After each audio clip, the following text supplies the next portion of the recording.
Hello नमस्कार दोस्तों, मैं हूं आपका दोस्त डॉक्टर हितेश कारिया। फिर से एक बार आपका तहे दिल से स्वागत करता हूं आपके अपने चैनल पे। ठीक है, चलिए आगे बढ़ते हैं। हम लोग किंगडम फंगाई के बारे में, उसके सब ग्रुप्स के बारे में पढ़ रहे थे, है ना।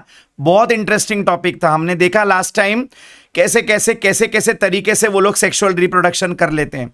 अच्छा, किंगडम फंगाई में सब ग्रुप्स थे। फाइकोमाइसिटीज हमने खत्म कर दिया, एस्कोमाइसिटीज खत्म कर दिया। चलिए अब अगले ग्रुप की तरफ बढ़ते हैं जिसका नाम है basidiomycetes. I repeat, the name is basidiomycetes.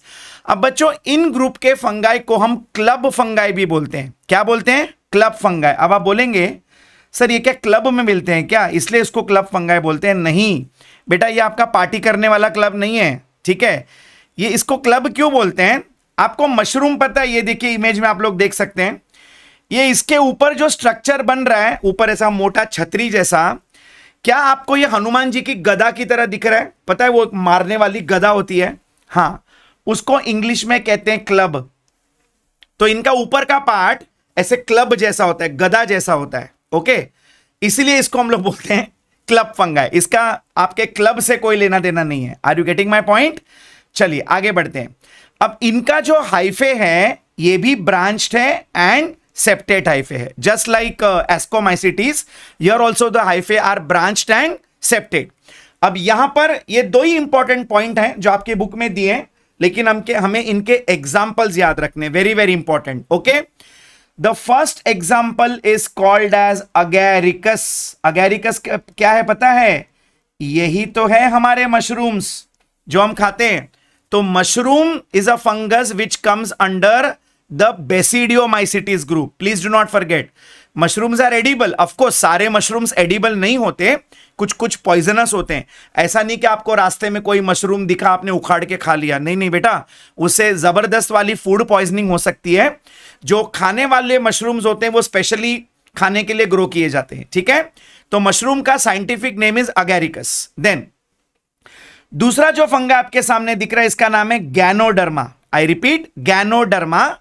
इस गैनोडर्मा को हम कॉमन लैंग्वेज में बोलते हैं ब्रैकेट फंगाई। क्या बोलते हैं बच्चा इसको? Bracket fungi. Now why it is called bracket fungi, ये देखिए, अगर आपने इस फंगाई का ये ऊपर का पार्ट देखा, क्या आपको ये एक ब्रैकेट की तरह नजर आ रहा है? जैसे आप लोग मैथ्स में ऐसे ब्रैकेट्स बनाते हैं ना, तो ये भी एक ब्रैकेट की तरह दिखता है, इसलिए इसे कहते हैं ब्रैकेट फंगाई और इसका साइंटिफिक नेम है गैनोडर्मा। ठीक है, थर्ड एग्जांपल हमें याद रखना है यूस्टिलैगो। यूस्टिलैगो ये एक पैथोजेनिक फंगस है, ये प्लांट्स पे डिजीज कॉज करता है। ये देखिए, ये मकई के क्रॉप पे ये जो यहां पर बीमारी हो गई है, ये जो सड़ गया है मकई का भुट्टा, ओके, ये इस फंगस के वजह से इसने इसको अटैक कर दिया, जिसका नाम है यूस्टिलैगो। और ये जो बीमारी कॉज करता है, इस बीमारी को कहते हैं smut. Okay, so this fungi are called as smuts because they cause a disease which is called as smut. Okay, and ये जो लास्ट में आपको दिख रहा है इसका नाम है Puccinia. See the pronunciation is not Puccinia, it's called as Puccinia. And Puccinia is responsible for causing a disease called rust, इसलिए उसको रस्ट फंगस भी कहते हैं। Are you understanding? So very very important, the examples of Basidiomycetes group are Agaricus, that is mushroom, Ganoderma, that is bracket fungi, Ustilago, that is smut, and Puccinia, that is rust. ठीक है, अब आपकी Maharashtra board की text book इतना information हमें देती है, लेकिन जैसा कि हमें कहा, हमें सिर्फ 11-12 की पास होने की तैयारी नहीं करनी है ना, हमें तो नीट की भी तैयारी करनी है। तो कुछ important points related to the reproduction of basidiomycetes जो हमें याद रखना है, ठीक है, which is not mentioned in your book. चलिए, अब इनका रिप्रोडक्शन बहुत वियर्ड तरीके से, अजीब तरीके से होता है। ध्यान से सुनिए, आपको मजा आएगा। चलिए, अब मैं यहां पर अगेन दो फंगस के हाइफे यहां पर बना रहा हूं। One, I will draw it with this colour. मान लीजिए ये एक फंगल हाइफे है, ये सेप्टेट होते हैं, ओके, और ये हैं इसके nucleus. Let us draw another fungal hyphae of basidiomycetes. मान लीजिए ये बाजू में दूसरा फंगल हाइफे है, ठीक है, ये इसके सेप्टा हैं और ये उसका न्यूक्लियस। अब देखिए ये लोग रिप्रोडक्शन कैसे करते हैं। बेटा ये दोनों फंगाई, ये दोनों हाइफे अपने अपने हाइफे में से एक ऐसा प्रोजेक्शन निकालते हैं। देखिए ये व्हाइट वाला भी एक प्रोजेक्शन निकालेगा और ये ब्लू वाला भी एक अपना प्रोजेक्शन बाहर निकालेगा। दिख रहा है आप लोगों को? ठीक है, अब देखिए क्या होगा, मैं यहां पर आगे ड्रॉ कर रहा हूं, वेरी इंटरेस्टिंग, ध्यान से सुनिएगा। मान लीजिए ये वो व्हाइट वाला हाइफे है, ठीक है, ये इसका सेप्टा और ये उसके न्यूक्लियस। ठीक है, ये इसने अपना प्रोजेक्शन बाहर निकाला है। ठीक है, उसी तरह से ये दूसरे वाले ने, ब्लू वाले ने भी अपना प्रोजेक्शन बाहर निकाला हुआ है ना? तो ये दूसरा वाला हाइफे है, दूसरे फंगस का हाइफे है। उसी फंगस के बीच में ये नहीं होता, दूसरे के बीच में। अब बेटा क्या होगा, देखिए इन दोनों का ये प्रोजेक्शन मिलाकर एक नया हाइफे यहां पे डेवलप हो जाएगा, एक नया हाइफे यहां पर डेवलप होने लगेगा। है कि नहीं इंटरेस्टिंग? और ये उसका सेप्टा है और अब ये दोनों के न्यूक्लियस इसके अंदर आ जाएंगे। ये देखिए, पहले मैं व्हाइट वाले के न्यूक्लियस बना देता हूं। ये व्हाइट वाला, ये व्हाइट वाला, व्हाइट वाला, व्हाइट वाला, व्हाइट वाला। मतलब चलिए अब बताइए यहां पर क्या हुआ पहला स्टेप? Absolutely plasmogamy. ये देखिए दोनों के साइटोप्लाज्म मिल गए पर न्यूक्लियस अभी नहीं मिले हुए, राइट? तो इस स्टेज को हमने क्या कहा था? Dikaryon stage. Very very important. Dikaryon stage कौन सा स्टेज है बेटा? N+N है। दोनों न्यूक्लियस साइटोप्लाज्म में आ गए हैं, बीच वाले हाइफे के साइटोप्लाज्म में आ गए हैं, पर ये अभी तक मिले नहीं है। तो अभी तक सिर्फ साइटोप्लाज्म मिला है, तो इस स्टेप को हम कहते हैं प्लाज्मोगैमी। क्या कहेंगे? प्लाज्मोगैमी। अब देखिए मजा, अब देखिए आगे क्या होता है। अब मेरे बच्चों ये जो नया हाइफे यहां पर बना, इसको चढ़ी है मस्ती। अब क्या मस्ती चढ़ी है? ये पागल हो जाता है, ये कहता है अब मुझे जिंदगी में बहुत ग्रो होना है, बहुत ग्रो होना है, बहुत ग्रो होना है। ठीक है, तो ये बीच वाले हाइफे को अब क्रेज चढ़ जाता है ग्रो होने का। ठीक है, और भाई ग्रो हो तो कितना हो, ये इतना ग्रो हो जाता है, ये देखिए यहां पर ये एक बहुत बड़ा स्ट्रक्चर यहां पर फॉर्म कर देता है इस तरह से। ध्यान से देखिए, ये एक बहुत बड़ा स्ट्रक्चर यहां पे फॉर्म कर देता है। ओके, अब इस स्ट्रक्चर को हम कहते हैं बेसिडियोकार्प। Very very important. ठीक है, ये जो बीच वाला नया हाइफे बना वो ग्रो होते जाता है, होते जाता है, होते जाता है, और ये एक बड़ा सा स्ट्रक्चर फॉर्म कर देता है जिसे कहते हैं बेसिडियोकार्प। अब देखो क्या होता है, इस बेसिडियोकार्प के नीचे, उसके अंडर सरफेस पे ऐसे लाइंस होते हैं। सी, अगर आपने मशरूम के नीचे देखा होगा तो उसके नीचे ऐसे लाइंस होते हैं, है ना? अब इस लाइंस को हम कहते हैं गिल्स। गिल्स मतलब ये मछली वाले गिल्स नहीं होते हैं, इन्हें भी गिल्स कहते हैं। ठीक है, अब इन गिल्स के अंदर देखिए क्या होगा, ध्यान से, वेरी वेरी इंपॉर्टेंट। इन गिल्स के अंदर ऐसे राउंड राउंड स्ट्रक्चर्स प्रोड्यूस होते हैं, ऐसे राउंड राउंड स्ट्रक्चर्स प्रोड्यूस होते हैं, छोटे छोटे। ओके, इन स्ट्रक्चर्स को, इसको मैं एक को यहां पर एनलार्ज करके बता रहा हूं। देखिए ऐसा एक राउंड स्ट्रक्चर यहां पे प्रोड्यूस होगा। अब इस स्ट्रक्चर को कहते हैं बेसिडियम, क्योंकि ये उसके बेस पे आ रहा है ना, तो इसे कहेंगे बेसिडियम।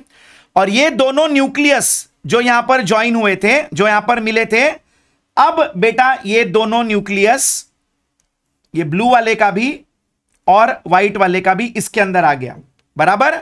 इस स्ट्रक्चर को कहते हैं, ये ब्लू वाला गायब हो गया, फिर से बना देते हैं। चलिए, ये दोनों न्यूक्लियस यहां पर आ गए, इस स्ट्रक्चर को कहते हैं बेसिडियम।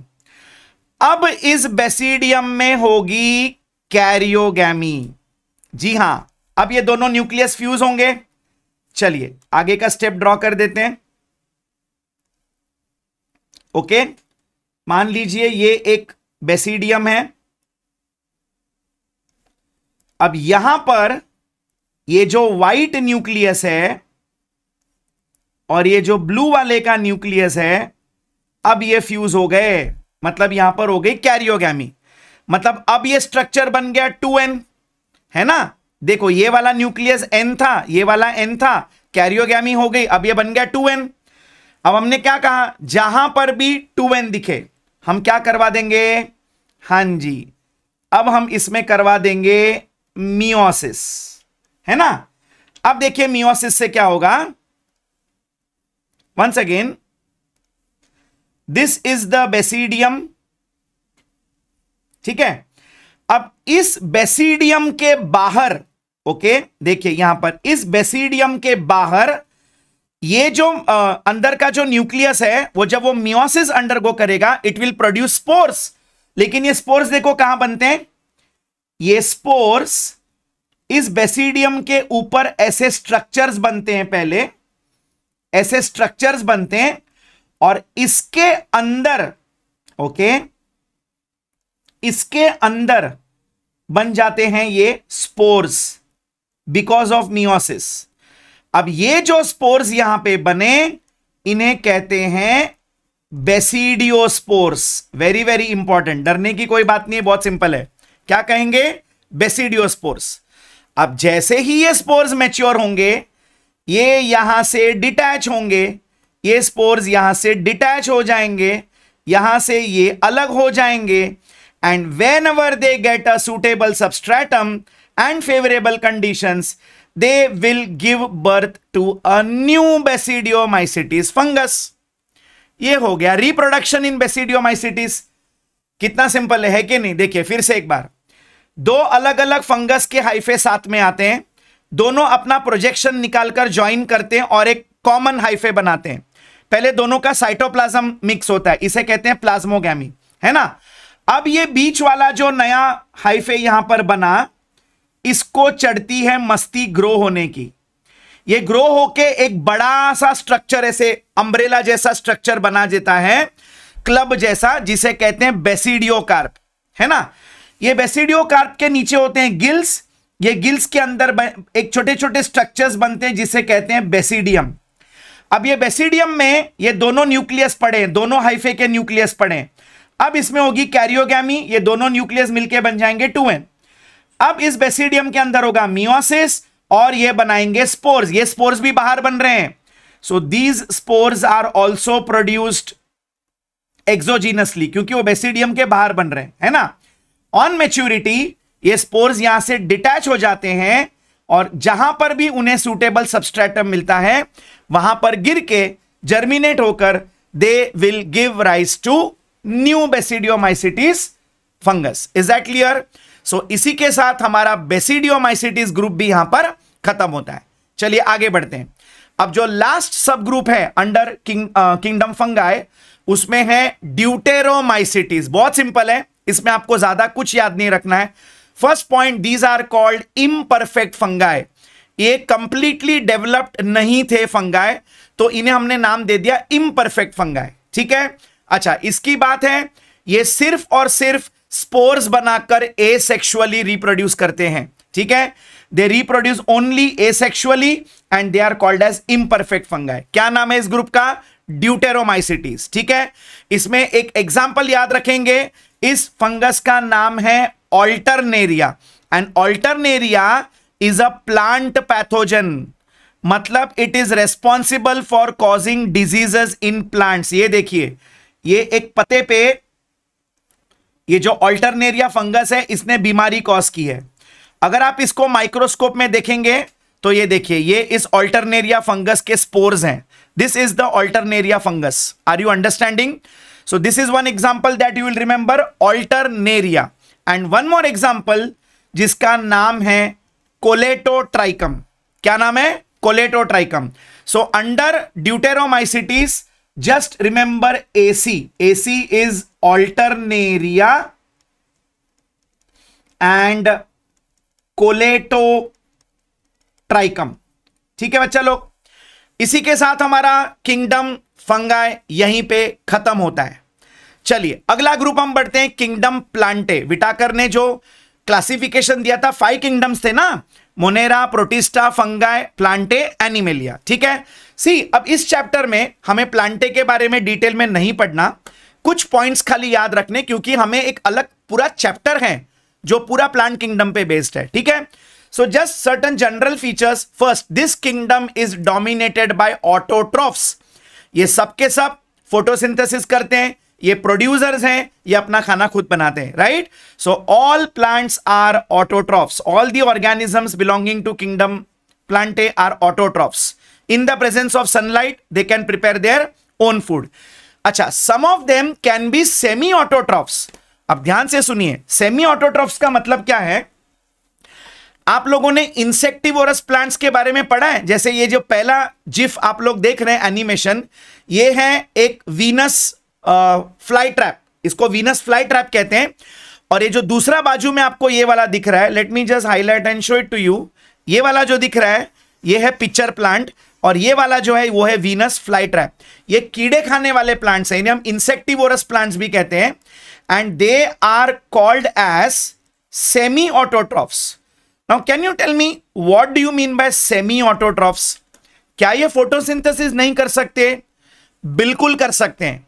ये अपना कार्बोहाइड्रेट ग्लूकोज तो फोटोसिंथेसिस से ही बनाते हैं, लेकिन बेटा ये प्लांट्स ऐसे सॉइल में ग्रो होते हैं जहां पर नाइट्रोजन की कमी होती है। ध्यान से सुनिए, the soil which is deficient in nitrogen. तो अपने नाइट्रोजन की कमी को पूरा करने के लिए ये लोग ने अपने अंदर एक ऐसा एडेप्टेशन कर लिया कि ये लोग ने कीड़ों को खाना चालू कर दिया। ये कीड़ों को ट्रैप करके खाते हैं, क्योंकि कीड़ों के बॉडी में होता है प्रोटीन, एंड प्रोटीन के अंदर होता है भर भर के नाइट्रोजन। जी हां मेरे दोस्तों, तो नाइट्रोजन की कमी को पूरा करने के लिए ये कीड़े खाते हैं, लेकिन फोटोसिंथेसिस से ग्लूकोज भी बना सकते हैं। That is why they are called as semi autotrophs. So one example is this one is called as the Venus fly trap, और ये वाला जो आपको दिख रहा है इसे कहते हैं पिक्चर प्लांट। अब पिक्चर मतलब ये वो देखने वाली पिक्चर, या तुम लोग जो फोटो लेते हो नहीं, पिक्चर का मतलब होता है मटका। ओके, इसका जो शेप है ये मटके की तरह दिखता है। So that is why this is called as a pitcher plant. One more example please remember, यहां पर ये जो प्लांट दिख रहा है आप लोगों को, दिस इज द ब्लैडर वर्ट। अभी ब्लैडर वर्ट को अगर आपको मैं एनलार्ज करके दिखाऊं मेरे बच्चों, तो इनके अंदर ना ऐसे छोटे छोटे पाउच होते हैं जिन्हें कहते हैं bladder. That is why this plant is called as bladderwort. अब ये ब्लैडर वर्ट क्या करते हैं, जीव देखिए, ये ऐसे छोटे छोटे कीड़ों को अपने अंदर लेकर उसको डाइजेस्ट करके उसका पूरा जूस चूस लेते हैं, उसका पूरा नाइट्रोजन ले लेते हैं, राइट। तो this example is bladderwort, and that is why they are called as semi autotrophs. वैसे ये फोटोसिंथेसिस कर सकते हैं, ठीक है। नाउ प्लांट्स में कई प्लांट्स पैरासाइटिक भी होते हैं बेटा। हमें ऐसे लगता है कि सिर्फ एनिमल्स पैरासाइट्स होते हैं, क्या? नहीं बेटा, एक पैरासाइटिक प्लांट आप लोगों ने लोअर क्लासेस में पढ़ा होगा जिसका नाम है कस्क्यूटा, जिसे हम हिंदी में कहते हैं अमरबेल, है ना। ये क्या करता है, ये ऐसे क्रीपर की तरह ग्रो होता है, दूसरे प्लांट्स पे ऐसे वाइंड करके ग्रो होता है और अपनी जड़ों को वो प्लांट्स में घुसा देता है। तो जो बेचारा होस्ट प्लांट है वो फोटोसिंथेसिस से जो भी खाना बनाता है ये उसको चूसते रहते हैं, उसको एब्जॉर्ब करते रहते हैं, राइट। तो प्लांट में भी हेटेरोट्रॉफ्स होते हैं, पैरासाइट्स होते हैं। वन एग्जांपल इज कस्क्यूटा, ठीक है। देखिए, this is the Cuscuta plant जो which is acting as a parasite on any other host plant, ठीक है। चलिए अगला पॉइंट, प्लांट किंगडम के जितने भी ऑर्गेनिजम्स है they are all multi cellular and eukaryotic, मतलब ये सारे डेवलप्ड सेल्स हैं। You will find a well-defined nucleus and all other cell organelles. Very important point, they all contain chlorophyll because they can prepare their own food. आप देखिए कितने सुंदर यहां पर प्लांट सेल्स हम आपके लिए लेकर आए। तो ये जो ग्रीन ग्रीन कलर के ऑर्गेनल्स हैं बेटा, ये क्लोरोप्लास्ट हैं जिनके अंदर क्लोरोफिल पिगमेंट प्रेजेंट होता है, ठीक है। अच्छा, यहां पर आप ये सेल्स की सेल वॉल भी देख सकते हैं। ये देखिए, late me just highlight this for you. ये देखिए, ये एक सेल है और ये उसकी सेल वॉल है ना। अब हम जानते हैं प्लांट की cell wall is made up of a carbohydrate called as cellulose. ये तो बहुत सिंपल है। चलिए अब एक बहुत इंपॉर्टेंट पॉइंट, बेटा जितने भी ऑर्गेनिजम्स प्लांट किंगडम में हैं, जब वो रिप्रोड्यूस करते हैं, वो दो तरह की लाइफस्टाइल दिखाते हैं या दो तरह का रिप्रोडक्टिव लाइफ दिखाते हैं, दो तरह की जनरेशन दिखाते हैं. One generation, let me just write this for you. One generation is called as a gametophyte. इसके बारे में हम डिटेल में प्लांट किंगडम में पढ़ने वाले हैं, घबराइए मत. अभी सिर्फ बेसिक दो चीजें आपको याद रखनी है. एंड द अदर जनरेशन, मैं नीचे लिख रहा हूं, it is called as a sporophyte. ठीक है, मतलब क्या? ये जो गैमेटोफाइट है ये गैमीट्स बनाता है, और ये जो स्पोरोफाइट है ये स्पोर्स बनाता है. तो इनके जनरेशंस में ऑल्टरनेशन होता है. मतलब वन जनरेशन गैमेट बनाने वाला होता है, अगला जनरेशन स्पोर्स बनाने वाला, फिर अगला जनरेशन गैमेट बनाने वाला, उसके बाद स्पोर्स बनाने वाला. सो इस फिनोमिना को हम कहते हैं alternation of generation. The generation is alternating between a gametophyte sporophyte, gametophyte sporophyte, right. मतलब एक जनरेशन गैमेट्स बना के रिप्रोड्यूस करेगा तो अगला जनरेशन स्पोर्स बना के रिप्रोड्यूस करेगा. इसे हम कहते हैं ऑल्टरनेशन ऑफ जनरेशन. इसका डिटेल हम अगले चैप्टर में पढ़ने वाले, right. So this is plant kingdom for you. अब अगर हमें इसका ब्रीफ क्लासिफिकेशन देखना है, ये देखिए, plant kingdom is classified into two groups, है ना, इन्हें हम कहते हैं डिवीजन. तो we have cryptogamae and phanerogamae. अब क्रिप्टोगैमे के नीचे है थैलोफाइटा, ब्रायोफाइटा, टेरिडोफाइटा, तीन ग्रुप्स है. और फेनेरोगैमे के नीचे again there are two groups, that is gymnosperms and angiosperms. बस एक मोटा मोटा ये चार्ट थोड़ा दिमाग में बिठा दीजिए, बाकी इसका डिटेल्स हम अगले चैप्टर में करने वाले हैं. ठीक है, चलिए आगे बढ़ते हैं. Now let us talk about kingdom animalia. अब हमें एनिमल किंगडम पे भी एक पूरा चैप्टर है, तो यहां पर भी हम कुछ पॉइंट्स देख लेंगे. First, all animals are heterotrophs, right. They can not prepare their own food, है ना. तो obviously they depend on other organisms for obtaining their food. And all animals they show holozoic mode of nutrition. Now what is holozoic? What do you see this guy doing here? वो चम्मच में खाना लेकर अपने मुंह में डाल रहा है. हम भी यही करते हैं ना, हम पहले खाने को मुंह में डालते हैं, उसे चबाते हैं, फिर वो हमारे स्टमक में जाता है, फिर वो इंटेस्टाइन में जाता है, वहां पे उसका डाइजेशन होता है, फिर वो ब्लड में एब्जॉर्ब होता है, फिर वो सेल्स में जाता है, फिर बचा कुचा वेस्ट प्रोडक्ट बाहर निकलता है. तो ये जो पूरा न्यूट्रिशन का प्रोसेस है जो हमें एनिमल्स में देखने मिलता है, इसे ही कहते हैं होलोजोइक मोड ऑफ न्यूट्रिशन.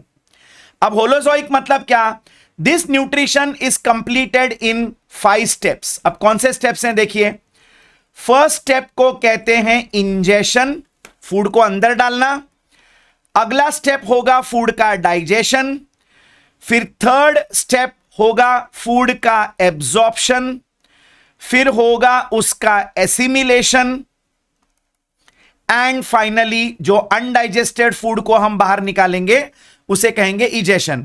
तो ये पांचों स्टेप्स को मिलाकर जो मोड ऑफ न्यूट्रिशन है इसे कहते हैं holozoic.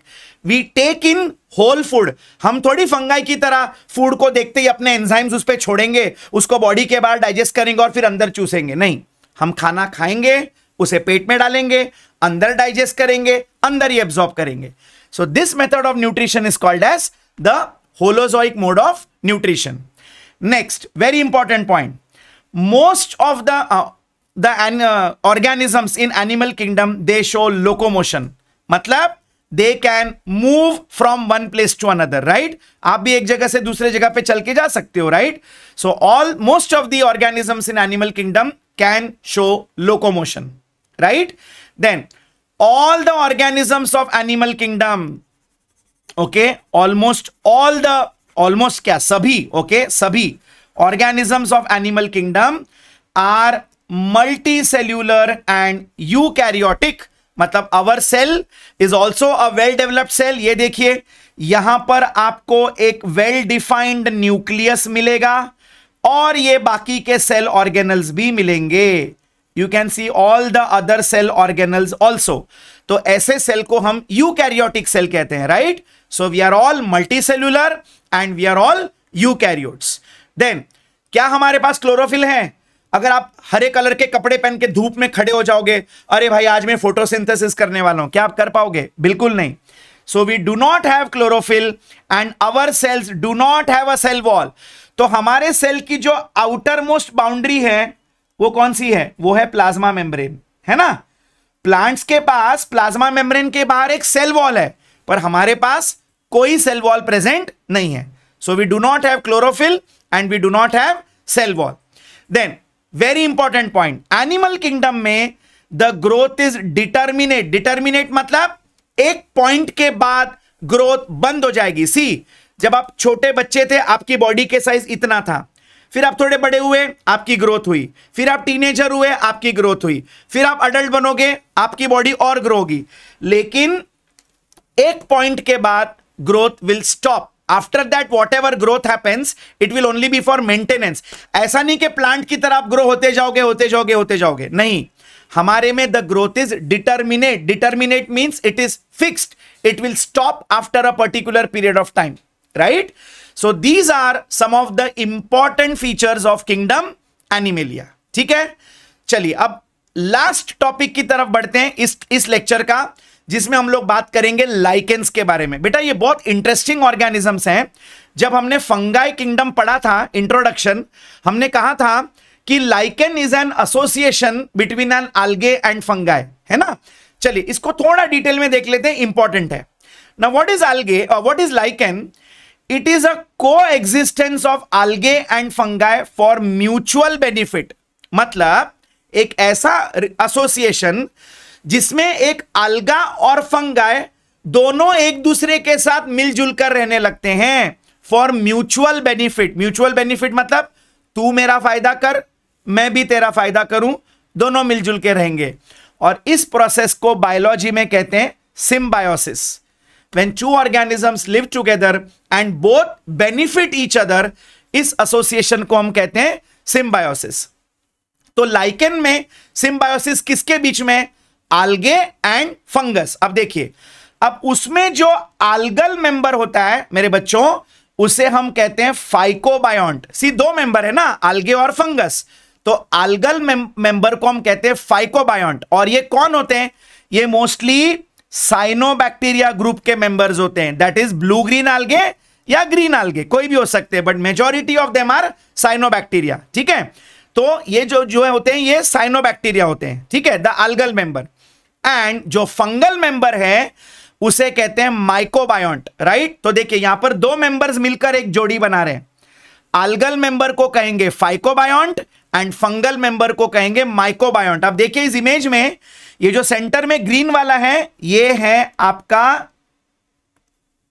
Phycobiont, this is the algae. और ये जो फंगल हाइफे ने उसको जकड़ के रखा है इसे हम कहेंगे mycobiont, that is the fungal hyphae. ठीक है, अब इसकी एसोसिएशन कैसे होती है? अब इसमें algae के पास क्लोरोफिल है, वो खाना बना सकता है, लेकिन फंगस के पास क्लोरोफिल नहीं है. तो algae क्या करेगा? वो खाना बनाएगा, खुद भी खाएगा, फंगस को भी देगा. तो फंगस क्या करेगा? उस algae को खाना बनाने के लिए जो वाटर और मिनरल्स की जरूरत है वो एब्जॉर्ब करने का काम फंगस करता है. तो फंगस वाटर और मिनरल्स एब्जॉर्ब करके algae को देता है. बोलता है देख भाई, मुझे तो खाना बनाना नहीं आता, लेकिन मेरे पास खाना बनाने का सामान है, ये सामान तू रख ले, खाना बना दे, तू भी खा, मुझे भी दे दे, और दोनों मिलजुल के रहते हैं. इस एसोसिएशन को हम कहते हैं लाइकेन. तो ये जो आपको दिख रहा है image, this is the on the tree barks. ये जनरली आपको ट्री के बार्क्स के ऊपर, रॉक्स के ऊपर ग्रो होते हुए नजर आएंगे. Are you getting my point? So the fungus provides shelter and water and minerals to alga, and the alga will provide food for both of them. Are you getting my point? अच्छा, अब ये दोनों जब साथ में रहते हैं बच्चों, ये इतने घुल मिल जाते हैं कि आप पहचान भी नहीं पाओगे कि इसमें algae कौन सा और फंगस कौन सा. ये देखिए, अब ये जो इमेज मैंने आपके सामने सर्कल किया है, let me just highlight it. क्या आप इसमें से देख के बता सकते हो इसमें algae कौन है, फंगस कौन है? नहीं पहचान सकते. ये इतने घुल मिल के रहते हैं, बिल्कुल हस्बैंड वाइफ की तरह. Are you understanding my point? Right. चलिए, अब ये कहां पाए जाते हैं बेटा? जनरली ये जो लाइकेंस हैं you will find them in extreme environmental conditions like snow clad poles, मतलब हमारे अर्थ के जो पोलर रीजन्स हैं जहां पर पूरे स्नो से भरा हुए रहते हैं पहाड़, वहां पर आपको ये लाइकेंस मिलेंगे। ये देखिए कितनी प्यारी इमेज है आपके सामने। So this is a lichen that is growing in the polar regions. Are you getting my point? अब एक इंटरेस्टिंग पॉइंट सुनिए, ये लाइकेंस, इसमें इतने जबरदस्त सेंसिटिविटी है कि they are sensitive to pollution. ये बिल्कुल भी पोल्यूशन को बर्दाश्त नहीं कर सकते। जहां पर भी धुआं होगा, पोल्यूशन होगा, हवा में बहुत सारे पोल्यूटेंट्स होंगे ना, वहां ये जी नहीं सकते, वो मर जाते हैं। So they are never found in polluted regions. तो can we say that, can we use lichen as a pollution indicator? हाँ, क्योंकि जहां पर पोल्यूशन होगा वहां पे ये ग्रो ही नहीं होंगे, जहां पर पोल्यूशन नहीं होगा वहां पे ग्रो होंगे। तो हमें क्या समझना है, जहां पर ये आपको मिलेंगे वहां पर पोल्यूशन नहीं है। जिस एरिया में आपको ये नहीं मिलेंगे, समझ लीजिए यहां पर बहुत पोल्यूशन है, क्योंकि ये पोल्यूटेड एरिया में मर जाते हैं, ये जी नहीं सकते, right? That is why lichens are considered as pollution indicators. Very very important, ठीक है? Lichens are considered as pollution indicators, right? Next point, lichens play a very important role in soil formation. ये मिट्टी बनाने में help करते हैं। कैसे? ये देखिए, अब यहां पर आप देखिए ये लाइकेन इस रॉक पे ग्रो हुआ है, ठीक है? देख सकते हैं आप लोग ये रॉक पे। अब होता क्या है, ये धीरे धीरे अपने एंजाइम्स उस रॉक के ऊपर छोड़ते रहेगा, और वो एंजाइम्स इस रॉक को धीरे धीरे धीरे धीरे ऐसे अंदर से खोखला करते करते करते करते वो उस पत्थर को मिट्टी में कन्वर्ट कर देते हैं, राइट? तो लाइकेन्स मिट्टी बनाने में, सॉइल फॉर्मेशन में हेल्प करते हैं। वो जिस पत्थर पे ग्रो होते हैं उसको तोड़ के, उसको डिग्रेड करके उसको मिट्टी में कन्वर्ट कर देते हैं। That is a very important role that lichen plays in the ecosystem, right? तो इसी के साथ हमारा लाइकेन एंड किंगडम फंगाई यहां पर खत्म होता है। अब आगे का टॉपिक पढ़ेंगे अगले लेक्चर में। आई होप ये कंसेप्ट आपके दिमाग में अच्छी तरह से फिट हो गया होगा। I am really really glad to teach you all. आपके प्यारे प्यारे कमेंट्स बहुत मोटिवेट करते हैं। आप लोगों के लिए अच्छे अच्छे पीपीटीज भी पार्थ सर बना रहे हैं, एनिमेशन बना रहे हैं आपके रिक्वेस्ट पे, है ना? तो प्लीज प्लीज प्लीज, अगर आपको हमारे लेक्चर्स अच्छे लग रहे हैं, do like, share and subscribe. इसको फैला दीजिए ताकि ज्यादा से ज्यादा बच्चों को इसका बेनिफिट मिल सके। Thank you, till then take care, God bless you, bye bye, see या।